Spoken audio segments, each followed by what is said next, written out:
Alam mo ba na ang pinakamakapangyarihang hukbo sa kasaysayan ay natalo ng 2 beses ng bagyo? Si Kublai Khan ang pinuno ng Mongol Empire, ang pinakamalaking imperyo sa lupa na natala ng kasaysayan.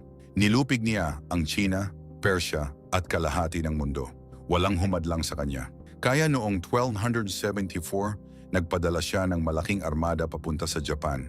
Libu-libong sundalo, daan-daang barko. Pero bago pa man sila makaabot sa dalampasigan, dumating ang isang napakalaking bagyo. Nilamon ng dagat ang buong hukbo, hindi sumuko si Kublai Khan.